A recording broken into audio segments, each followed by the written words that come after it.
Bueno, en este video explicaremos el metabolismo de los aminoácidos. Es el capítulo 21 del Ferrier y también se tomarán ciertos los neurotransmisores. Se tomarán las enzimas que catalizan la conversión de los neurotransmisores y algunos productos específicos del metabolismo de los aminoácidos. Bueno, en este caso tenemos este esquema que yo hice, lo mandé al grupo y voy a explicarlo. Principalmente tendremos que tomar en cuenta la función de los aminoácidos. Entonces existen maneras de clasificarlos. La más sencilla de todas es primero clasificar a los que son exclusivamente cetogénicos, como la leucina y la lisina. O sea, los dos aminoácidos que tienen L. Esos son exclusivamente cetogénicos y se representaron en este esquema con morado, leucina y lisina. Hay otros aminoácidos que pueden ser tanto gluconeogénicos como cetogénicos, como lo son la isoleucina, la fenilalanina y el triptófano. Es por eso que se les ve de otro color, se les ve como morado. En este caso, bueno, a mí se me fue, pero la fenilalanina es una de ellas y la isoleucina también. Todos estos van a participar en reacciones anapleróticas que formarán intermediarios del ciclo de Krebs. Esa es la definición de una reacción anaplerótica. Es aquella que forma un intermediario del ciclo de Krebs. Entonces, comenzaremos con los dos más sencillos, son los que forman oxalacetato. Para estos tenemos principalmente la asparagina y el aspartato. Estas son reacciones reversibles y de aquí lo más importante es que la asparagina al desaminarse se convierte en aspartato. Entonces aquí se puede ver que por una asparaginasa, que es una hidrolasa, va a utilizar agua para destruir el grupo amino y así soltar amoníaco. Como se explicó en el capítulo del ciclo de la urea, el amoníaco debe transportarse a través de ciertos aminoácidos como lo son la glicina y la glutamina para que no sean tóxicos en el torrente sanguíneo. Entonces, en este caso, en el metabolismo de los aminoácidos, lo que estaremos observando frecuentemente es que su catabolismo libera amoníaco. Y este amoníaco es el sustrato del ciclo de la urea, que se comentó previamente. Entonces, esto es una clave de lo que se podría representar. Y bueno, el aspartato, como sabemos, tiene una de sus enzimas, que es la aspartato aminotransferasa. Un pro tip, una clave, es que todas las transaminaciones dependen de fosfato de piridoxal, de la vitamina B6. Entonces, eso no se complica en la vida. Toda reacción de transaminación requiere de fosfato de piridoxal. A su vez, el aspartato, gracias a esta aminotransferasa, al pasar por su catabolismo, va a producir el oxalacetato directamente y la aminotransferasa va a transportar el grupo amino que tenía este aspartato y se lo va a pegar al alfa-cetoglutarato. Al pegarle el amino al alfa-cetoglutarato, el alfa-cetoglutarato se va a convertir en glutamato. ¿Ok? Este realmente es sencillo, simplemente esto va de machete. Asparagina y aspartato forman oxalacetato.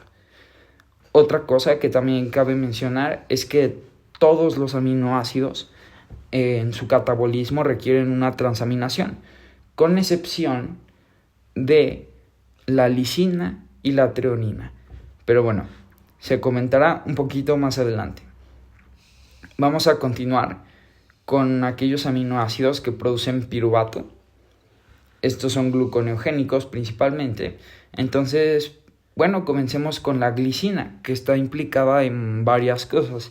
Aquí las que yo creo que vale la pena mencionar es, por ejemplo, la glicinasa, que puede catalizar la glicina directamente para formar CO2 y amoníaco. como dijimos, el amoníaco es un producto frecuente del catabolismo de los aminoácidos. También la glicina, al conjugarse con la arginina, nos va a dar el precursor de la creatina. La creatina va a ser sintetizada a través de una metilación llevada a cabo por SAM, que es S-adenosilmetionina.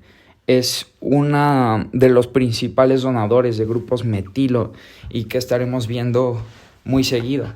Pero bueno, más adelante veremos de dónde obtenemos la S-adenosilmetionina. Así es como conseguimos nosotros la creatina. Entonces, algo que cabe destacar aquí es que altos niveles de creatina en sangre pueden indicar daño cardíaco. Entonces, la creatina es directamente orinada como creatinina, pero también puede, antes de eso, en el riñón puede ser catalizada mediante la creatina quinasa a fosfocreatina y de ahí se convierte a creatinina, que es la que se excreta en la orina. Y bueno, aquí en el caso clínico, los niveles elevados de creatinina en la sangre pueden indicar también un fallo renal y la cantidad de creatinina que se orina es proporcional a la masa muscular. Es por eso que bueno, en muchos deportistas que buscan conseguir masa muscular utilizan creatina. Aunque bueno, en eso no nos meteremos mucho. Simplemente recuerden que para la creatina se necesita glicina, arginina y el donador de metilos es SAM, S-adenosilmetionina, que próximamente veremos de dónde viene. Ok, ahora viene algo muy importante, algo que cabe mencionar y que es bastante importante, las formas del tetrahidrofolato. Esta enzima, la serina hidroximetiltransferasa, puede interconvertir la glicina y la serina.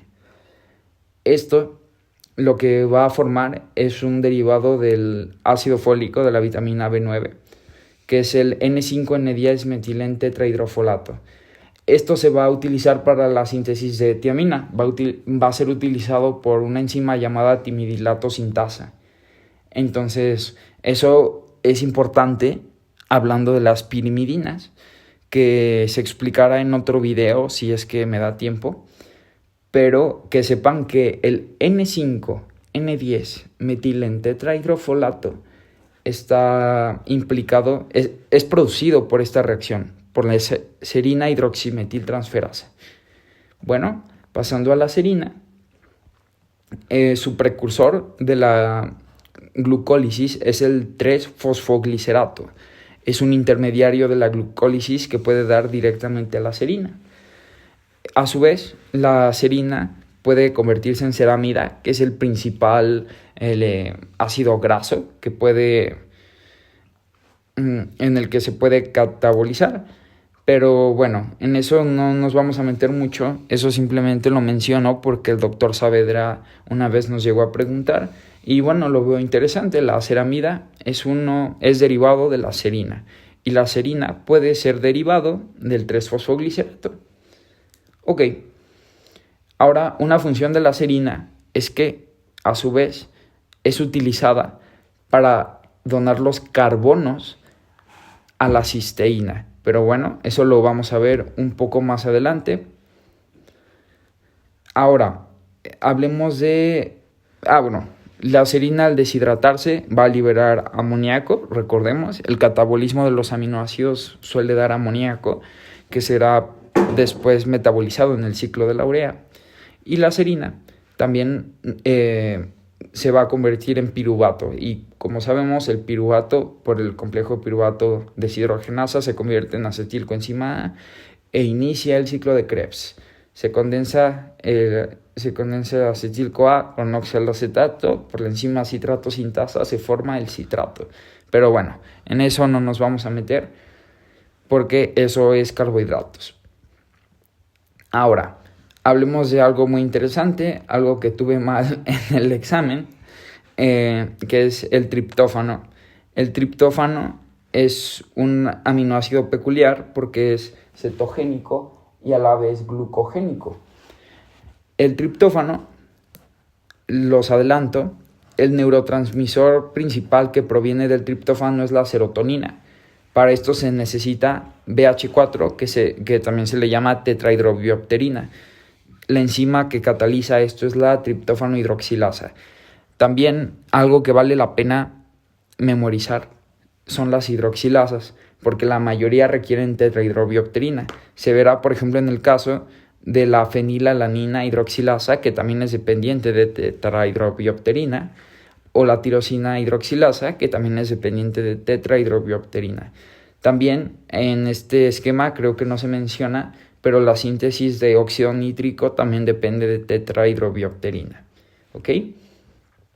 Bueno, el triptófano realmente no es importante saber los intermediarios, pero sí es importante saber que del triptófano proviene la serotonina y también viene la melatonina, que no se explica en este esquema, pero del triptófano también viene la melatonina. No confundir melatonina con melanina, porque la melanina viene de la tirosina. ¿Okay?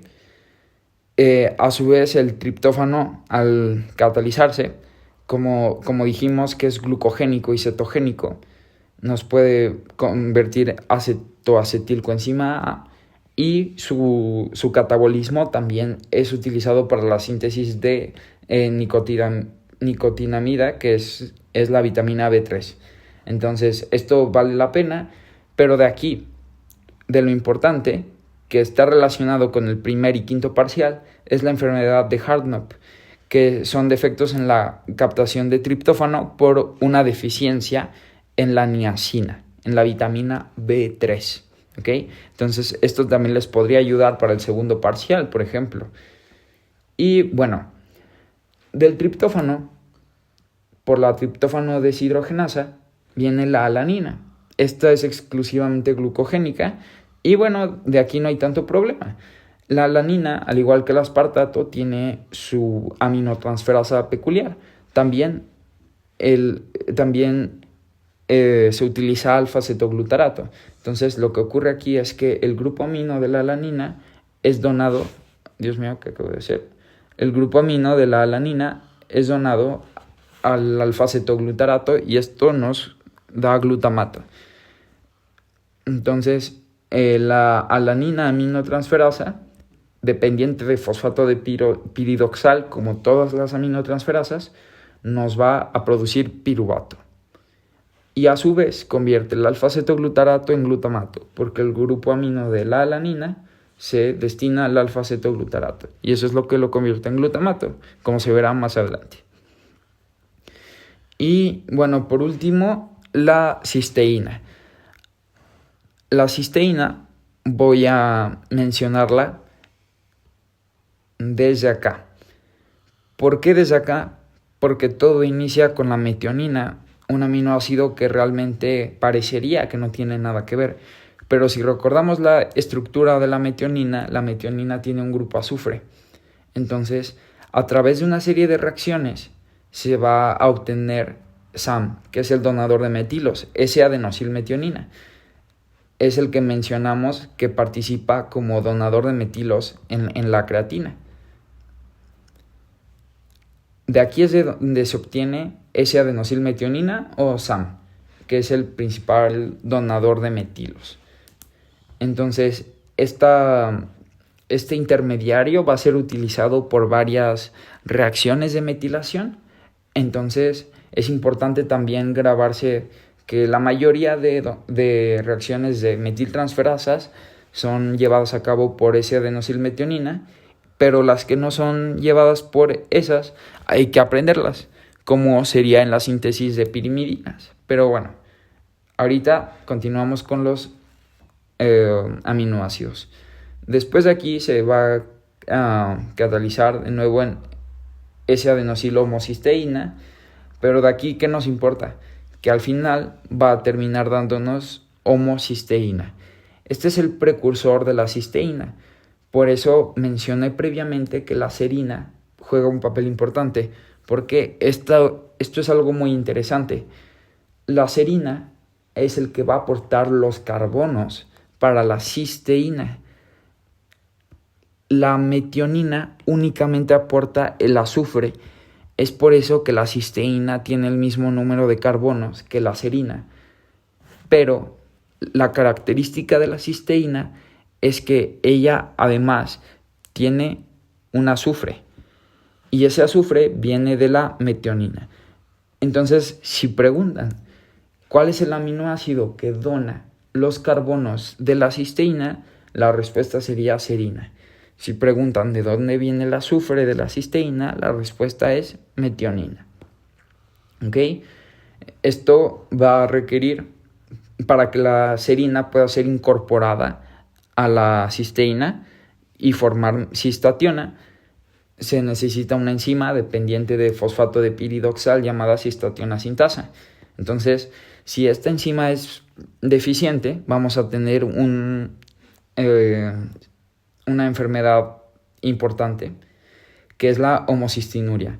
Esto es por carencias o déficit en la beta sintasa, que es esta, la cistationa beta sintasa. Y nosotros, ¿qué encontramos aquí? Niveles altos de metionina, porque no se puede catalizar, y de homocisteína, porque tampoco se puede catalizar. Y la cisteína, como es el producto de esta reacción, se encuentra disminuida. Clínicamente se detecta porque, esto se le conoce como ectopía lentis, que es como el nombre sangrón, el nombre formal para llamar a la subluxación del cristalino, y por extremidades largas. Entonces, si en el examen viene que el paciente tiene una subluxación del cristalino y los dedos largos o las manos anormalmente largas, es por homocistinuria, y la homocistinuria se debe a carencias en la cistationa beta sintasa, que es la que cataliza la reacción de homocisteína incorporando serina para formar cistationa y posteriormente formar cisteína por una transaminasa. ¿Ok? Entonces, hasta ahora hemos cubierto todos los aminoácidos que son glucogénicos. Vamos a pasar ahora con los cetogénicos. Realmente de esto no hay tanto problema. La lisina simplemente pasa por una desaminación y se convierte en acetoacetilcoenzima A. Eso es lo único interesante de la lisina. En cambio, la leucina forma parte de los aminoácidos ramificados. Esta va a pasar por una transaminasa dependiente de fosfato de piridoxal, como se ha mencionado 1000 veces, y esto nos va a dar alfa-cetoácidos ramificados. Y aquí es donde viene lo importante. La alfa-cetoácido deshidrogenasa comparte las mismas 5 coenzimas que el complejo alfa-cetoglutarato deshidrogenasa y que el complejo piruvato deshidrogenasa. Por eso vale la pena aprender esta enzima. Y finalmente va a pasar por una deshidrogenasa ligada a FAD y nos va a dar como resultado metilcrotonilcoenzima A, que realmente no es importante. Lo único importante de aquí es que se carboxila por una carboxilasa que, como ya todos sabemos, es de kinder, es dependiente de biotina. Esto es de ley. Casi todas las carboxilasas, por no decir que todas, dependen de biotina, de B7. Entonces, se obtiene metilglutarilcoenzima A, se obtiene hidroximetilglutarilcoenzima A, que es uno de los intermediarios del colesterol y de los cuerpos cetónicos, y justo así es como se convierte, por ejemplo, el acetoacetato y la acetilcoenzima A. Es por eso que la leucina es exclusivamente cetogénica, porque sus productos finales son acetoacetato y acetilcoenzima A, o sea, cuerpos cetónicos. Y esto tiene sentido porque uno de sus intermediarios es la hidroximetilglutarilcoenzima A. Entonces, de la leucina, lo destacable es que es cetogénica y que tiene el mismo catabolismo, por así decirlo, que o bueno, un catabolismo similar al de otros aminoácidos. Y que bueno, la alfa-cetoácido deshidrogenasa juega un rol importante. Entonces hay una enfermedad muy graciosa que se llama enfermedad de la orina con olor a jarabe de arce. Esta es una deficiencia de la alfa-cetoácido deshidrogenasa de cadena ramificada. Entonces, sus síntomas son vómito, cetoacidosis, una disminución en el tono muscular, problemas neurológicos. Aquí lo importante es que es tratada con tiamina. ¿Ok? ¿Por qué? Porque la alfa-cetoácido deshidrogenasa de ácidos grasos de cadena ramificada tiene las mismas coenzimas que los complejos de alfa-cetoglutarato deshidrogenasa y piruvato deshidrogenasa. Estas 5 coenzimas, por si no las recuerdan, son tiamina, que es la vitamina B1, también ocupa, se borró, FADH, ocupa NADH, ocupa ácido lipoico y también ocupa coenzima A, que es ácido pantoténico, o sea, vitamina B5. Es lo mismo que coenzima A, ¿ok? Entonces, es por eso que el tratamiento es con tiamina, porque uno de las coenzimas de esta enzima es la tiamina, de este complejo enzimático. Entonces, aquí memorizar que la enfermedad de la orina con olor a jarabe de arce es por una deficiencia en la alfa-cetoácido deshidrogenasa, que es la encargada de descarboxilar los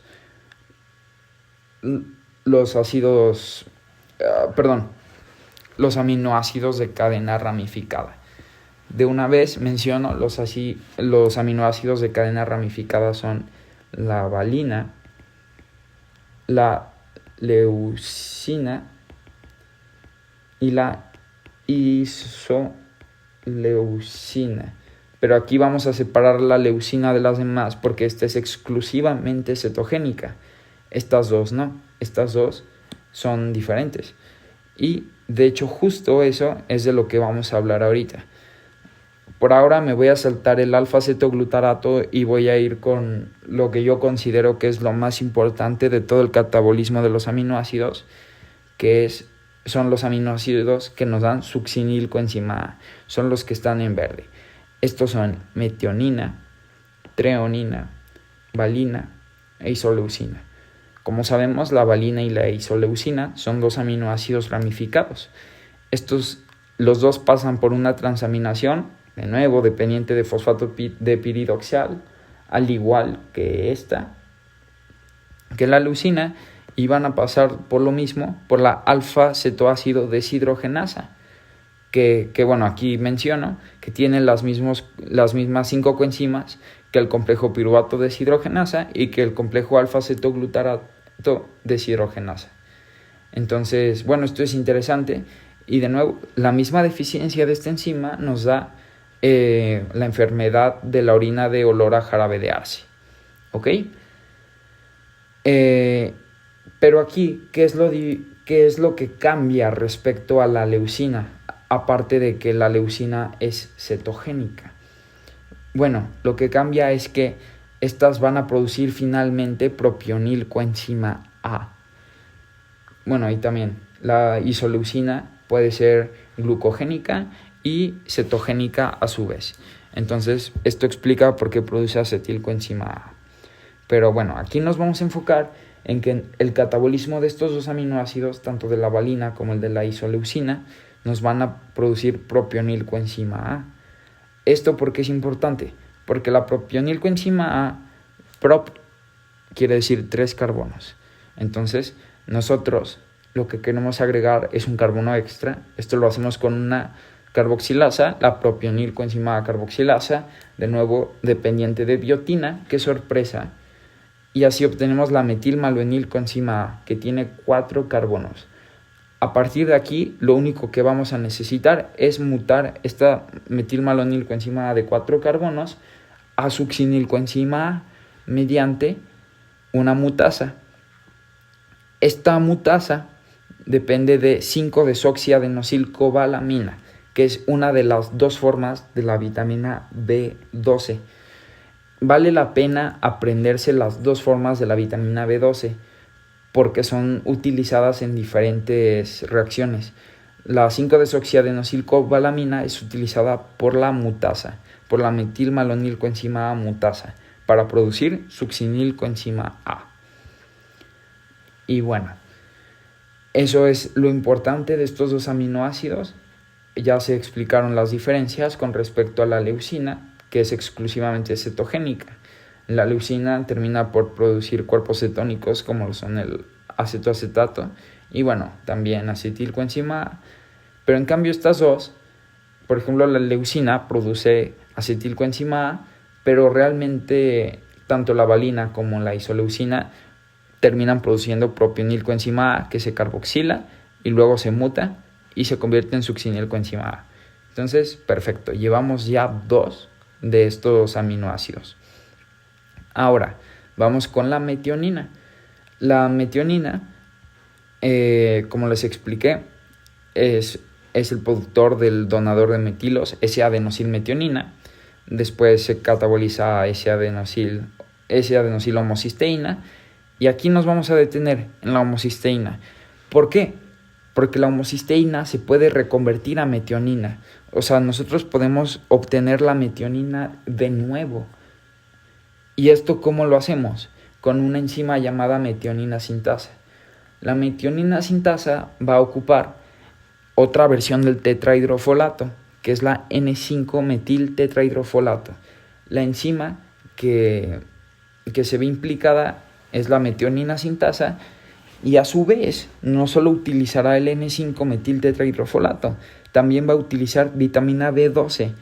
O sea, en esta reacción estamos utilizando vitamina B9 y vitamina B12, pero no estamos utilizando la desoxiadenosilcobalamina como lo hacíamos aquí. Estamos utilizando la metilcobalamina. Según yo, esta es la única reacción donde se utiliza esta forma de la vitamina B12, la metilcobalamina, para la metionina sintasa. Entonces, para regenerar la metionina, se convierte la homocisteína a metionina por medio de la metionina sintasa, que ocupa N5-metiltetrahidrofolato y metilcobalamina, una forma de vitamina B12. ¿Ok? Y bueno, como se mencionó antes, la homocisteína también puede catabolizarse a cisteína gracias a los carbonos de la serina por la cistationa beta sintasa y por transaminaciones. Pero bueno, eso se ha explicado previamente. Y bueno, finalmente la homocisteína, al convertirse a cistationa, tiene dos opciones. Puede convertirse a cisteína, pero también por medio de una hidratación se puede convertir en alfa-acetobutirato. El alfa-acetobutirato, but, quiere decir 4 carbonos. Entonces lo único que necesitamos es quitarle ese carbono adicional. ¿Y cómo lo hacemos? Por una reacción de descarboxilación. Aquí tenemos 4 carbonos y aquí tenemos 3 carbonos. Entonces lo único que tenemos que hacer es descarboxilarlo y así nosotros vamos a obtener propionilcoenzima A, que tiene 3 carbonos. Y de nuevo, la propionilcoenzima A se convertirá en metilmalonilcoenzima A gracias a una carboxilasa dependiente de biotina, y el producto, que es el metilmalonilcoenzima A, se va a mutar gracias a la 5-desoxiadenosilcobalamina, que bueno, aquí voy a poner entre paréntesis que es vitamina B12. ¿Ok? Esto repito, cabe aclarar que es relevante porque así podemos contrastar las versiones de la vitamina B12. La metilcobalamina es utilizado por la metionina sintasa y la 5-desoxiadenosilcobalamina es utilizada normalmente por la metilmalonilcoenzima A mutasa. ¿Ok? Y por último, la treonina. Nosotros habíamos dicho que la treonina tenía una peculiaridad, que no se transamina. Esta simplemente se desamina. Entonces se va a desaminar a alfa-acetobutirato y a propionilcoenzima A. La treonina no tiene mucho chiste. Simplemente recuerden que es uno de los 4 aminoácidos que producen succinilcoenzima a través de propionilcoenzima A. Y bueno, de aquí vamos con lo que yo considero complejo. Vamos con los que producen alfa-acetoglutarato. Son 4 también: prolina, arginina, histidina y glutamina. Una mnemotecnia: hice a Argentina pro, como Messi. Y ya glutamina esa se la aprenden aparte, ¿no? Bueno, la histidina nos podría dar un neuromodulador que es la histamina. No, realmente no sé si sea neuromodulador, pero bueno, de ahí viene la histamina, por una enzima llamada histidina descarboxilasa dependiente de fosfato de piridoxal, vitamina B6. Bueno, la histidina se va a catabolizar, y entre esas cosas va a producir N5-formimino tetrahidrofolato. Esto también vale la pena. El N5-formimino tetrahidrofolato proviene del catabolismo de la histidina. ¿Okay? Esto al final va a formar glutamato semialdehído, que será convertido en glutamato. De eso no hay tanto problema. Aquí sí voy a mencionar que el glutamato, para convertirse en alfa-acetoglutarato, requiere de una enzima llamada glutamato deshidrogenasa. Esta enzima es importante porque también se mencionó previamente en el ciclo de la urea. Esta enzima es inhibida por GTP y es activada por GDP. También esta enzima, aquí no se pone, pero la glutamato deshidrogenasa produce el amoníaco, que será sustrato del ciclo de la urea. Bueno, aquí continuemos con la glutamina, que es principalmente metabolizada en tejidos como el cerebro, en el músculo. Entonces, su síntesis principalmente es cerebro y músculo por la glutamina sintetasa en esta reacción. Entonces, esto nos va a ayudar a que el amoníaco sea fijado en el glutamato y así pueda viajar gracias al aminoácido que es la glutamina. ¿Ok? Ahora, en el hígado y en el riñón, donde se lleva a cabo el metabolismo del amoníaco, específicamente en el hígado, que es donde se lleva el ciclo de la urea, existe una enzima llamada glutaminasa, que convierte la glutamina en glutamato. ¿Pero por qué es importante esta enzima? Porque produce amoníaco. Y como sabemos, el amoníaco pasa por el ciclo de la urea y pues sí, se convierte en urea. Entonces, esto también es importante. La glutamina se hace glutamato y el glutamato se hace alfa-acetoglutarato por la glutamato deshidrogenasa que ya expliqué. Cabe también aclarar, el glutamato también es un neurotransmisor, es el principal neurotransmisor excitador del sistema nervioso central y tiene canales tanto ionotrópicos como metabotrópicos. Sus canales ionotrópicos son el NMDA y sus canales metabotrópicos son M-glutamato. Pero bueno, les he enviado una tabla para que se aprendan eso. También otras cosas es que el glutamato puede ser convertido a GABA mediante la glutamato descarboxilasa dependiente de fosfato de piridoxal. El GABA, como ya sabemos, es el principal inhibidor del sistema nervioso central y también tiene ambos tipos de receptores, tanto GABA A, que es ionotrópico, de cloro. ¿Por qué de cloro? Porque el cloro es negativo y el GABA es un inhibidor. Y también tiene uno metabotrópico que se llama GABA B.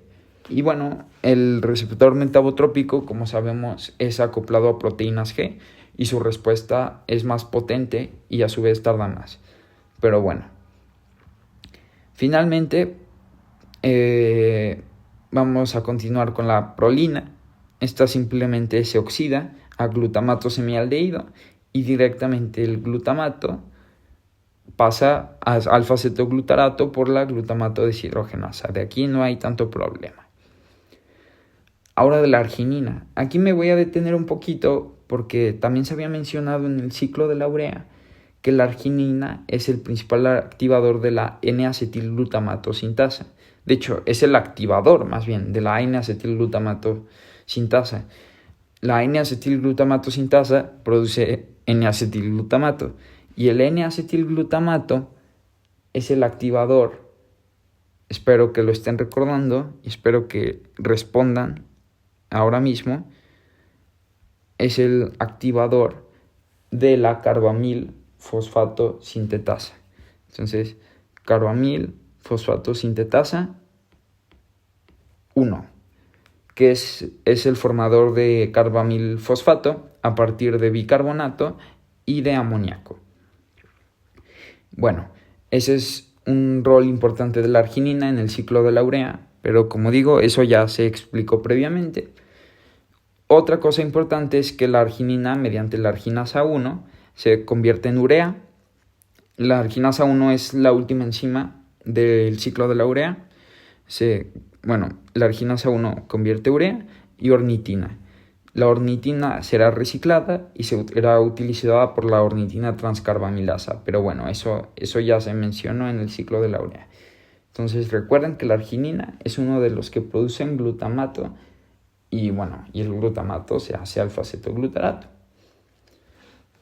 Otro uso de la arginina, como dijimos, cuando la arginina se conjuga con glicina, mediante una reacción de donadores de metilo llevada a cabo por S-adenosilmetionina, se produce creatina, como se mencionó previamente aquí. Es literalmente esto, pero resumido. Otro uso de la arginina, el óxido nítrico. La arginina es el precursor del óxido nítrico. Esta reacción requiere tetrahidrobiopterina. Entonces, recuerden las que utilizan tetrahidrobiopterina. Hasta ahora llevamos la triptófano hidroxilasa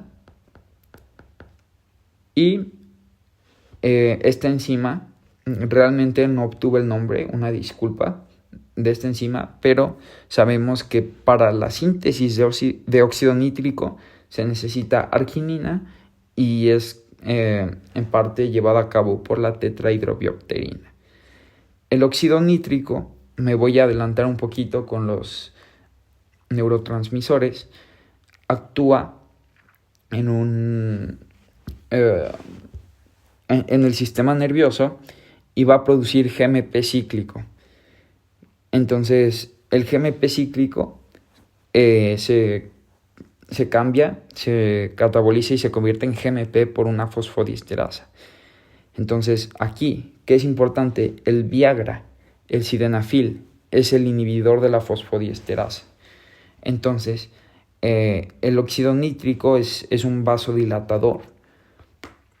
Y se podría decir que es responsable, aparte del aprendizaje, también, por ejemplo, de las erecciones.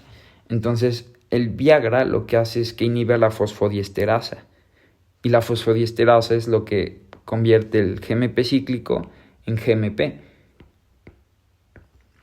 Y el GMP es inútil. Entonces, el Viagra lo que hace es que aumenta la concentración de GMP cíclico al inhibir a la fosfodiesterasa. ¿Ok?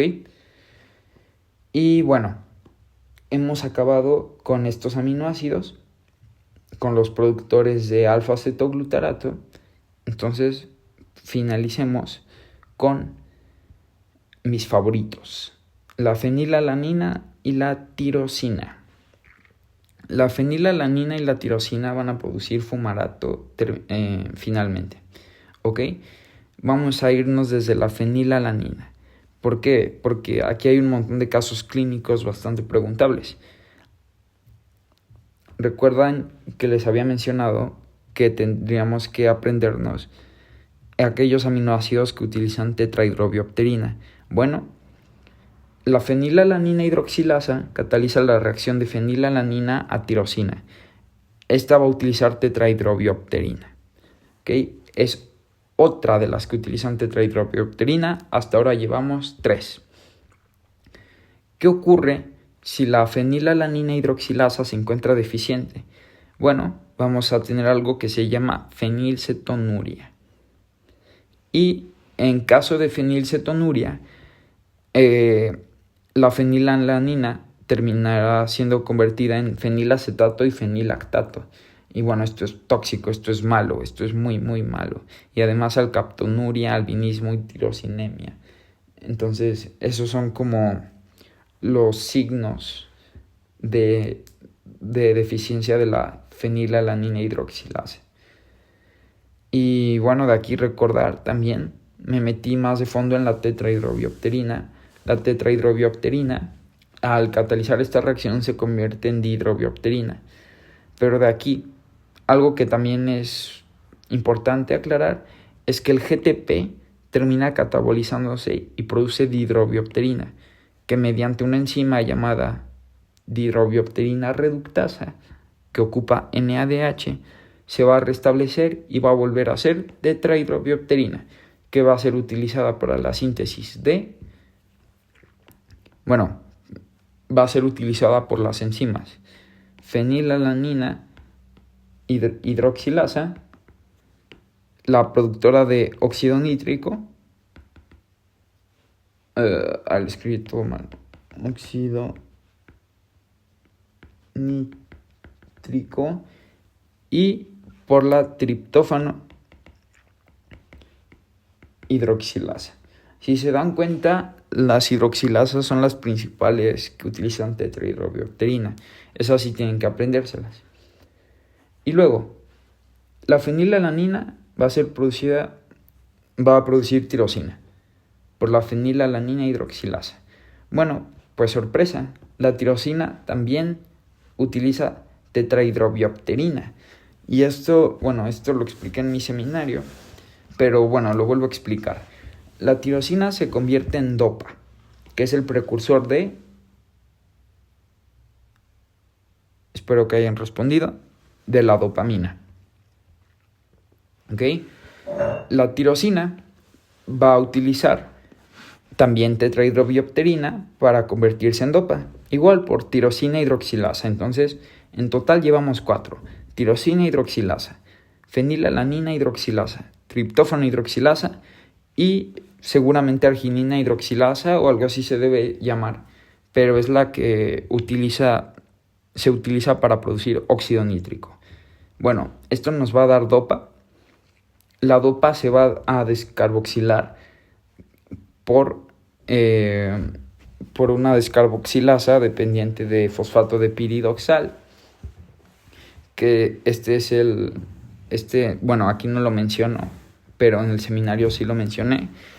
El carbidopa, que es el principal tratamiento del Parkinson, es un inhibidor de la descarboxilasa de aminoácidos aromáticos, o sea, de la dopa descarboxilasa. Luego la dopamina se va a hidroxilar, pero esta vez no va a depender de tetrahidrobiopterina, va a depender de vitamina C, de ácido ascórbico, de ascorbato. Y a su vez, esta dopamina hidroxilasa utiliza como cofactor al cobre. Entonces, eso también lo deberían aprender.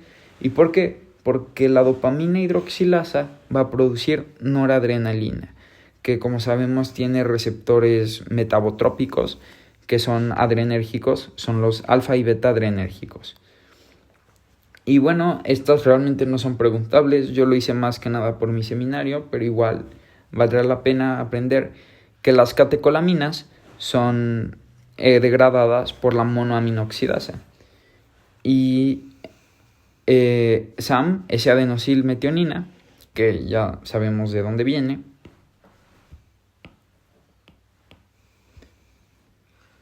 es una de las que donan el metilo para poder degradar a las catecolaminas y así llevar a cabo la función de la catecolometiltransferasa, que es una de las degradadoras de las catecolaminas, aparte de la monoaminoxidasa. Y bueno, finalmente la tirosina también está implicada en otras cosas. Por ejemplo, la tirosina es el precursor de la melanina. La tirosinasa, que también es dependiente de cobre, al igual que la dopamina hidroxilasa, va a producir un intermediario que no nos interesa, y ese intermediario se va a convertir en melanina. Entonces la tirosina es la precursora de la melanina. En cambio, la serotonina y melatonina vienen del triptófano. Por favor, no vayan a confundir eso, porque yo la tuve mal en el examen y no estuvo gracioso. Y bueno, esa va a ser para la melanina. La tirosina también se puede convertir en homogenistato o ácido homogenístico o homogentísico. Y este homogenistato se va a degradar finalmente a acetoacetato y a fumarato por una enzima llamada homogenistato oxidasa. Si esta enzima falla, la homogenistato oxidasa, nosotros vamos a tener algo llamado alcaptonuria. La alcaptonuria se caracteriza principalmente por la ocronosis, que es un pigmento en el cartílago, también por artritis y aciduria homogenística. Esas son las principales causas los principales signos y síntomas de la alcaptonuria, aunque aquí lo destacable es que si en el examen les preguntan qué enzima se ve afectada si el paciente muestra un pigmento en el cartílago, sería la homogenistato oxidasa. Y a esa enfermedad se le llama alcaptonuria. ¿Ok? Y bueno, finalmente el ciclo vendría así. Fenilalanina se convierte en tirosina. Y la tirosina se convierte en melanina, en dopamina, en catecolaminas como la noradrenalina y la adrenalina. Y también se convierte en homogenistato, que posteriormente se convertirá en acetoacetato, que es un cuerpo cetónico, y en fumarato. Y bueno, así es como concluimos todas las reacciones del metabolismo de los aminoácidos. Espero que esto les sea de ayuda y bueno, cualquier duda estoy a sus órdenes. Y perfecto, les deseo lo mejor. Mucha suerte.